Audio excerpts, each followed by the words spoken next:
Playback দুনিয়া থেকে অবসর নেওয়ার ঘোষণা করে সঙ্গীতপ্রেমীদের কার্যত চমকে দিয়েছেন অরিজিৎ সিং। তার এই সিদ্ধান্তের পর থেকেই সোশ্যাল মিডিয়া ও বিনোদন মহলে শুরু হয়েছে তীব্র আলোচনা। কেউ বিশ্বাস করতে পারছেন না, কেউ আবার শিল্পীর ব্যক্তিগত সিদ্ধান্তকে সম্মান জানিয়ে পাশে দাঁড়াচ্ছেন। অরিজিতের এই ঘোষণার পর এবার মুখ খুললেন গায়ক সুরকার বিশাল দাদলানি। যদিও তিনি কারো নাম উল্লেখ করেননি, তবু তার বক্তব্য যে এই প্রসঙ্গেই তা বুঝতে অসুবিধা হয়নি অনুরাগীদের। ইনস্টাগ্রামে একটি বার্তা শেয়ার করেন বিশাল দাদলানি। সেখানে তিনি লেখেন, কিছু শেখার আছে, সাফল্য মানেই শান্তি বা তৃপ্তি নয়। অর্থ আর ক্ষমতা কখনোই নিরাপত্তার নিশ্চয়তা দেয় না। জীবন অদ্ভুত, জীবন খুবই ছোট। নিজের সঙ্গে নিজে মিথ্যে বলে একটি মুহূর্ত নষ্ট করো না। বিশালের এই কথাগুলি ইতিমধ্যেই নেট দুনিয়ায় ভাইরাল হয়েছে। এই নোটে বিশাল আরও লেখেন, অন্য কেউ যেটা বলেছে সেটা হওয়ার চেষ্টা করো না, পুরোপুরি বাঁচো। এটাই আমার দেওয়া সবচেয়ে ভালো পরামর্শ।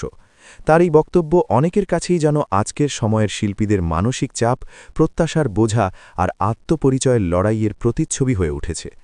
উল্লেখ্য, অরিজিৎ সিং দীর্ঘদিন ধরেই বলিউড ও ভারতীয় সঙ্গীত জগতের অন্যতম জনপ্রিয় শিল্পী।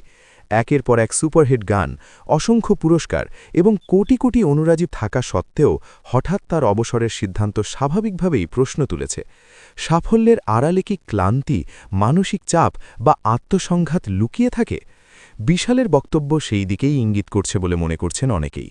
বিনোদন জগতে সাফল্য মানেই যে মানসিক শান্তি বা ব্যক্তিগত সুখ নিশ্চিত হয় না, সেই বাস্তবতাই যেন তার কথায় উঠে এসেছে।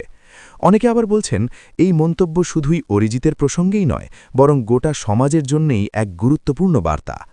অরিজিতের অবসর ঘোষণা এবং বিশালের এই দার্শনিক মন্তব্য মিলিয়ে শিল্পী জীবনের অদৃশ্য চাপ, আত্মপরিচয়ের খোঁজ ও ভালো থাকার সংজ্ঞা নিয়ে নতুন করে ভাবতে শুরু করেছেন অনুরাগীরা।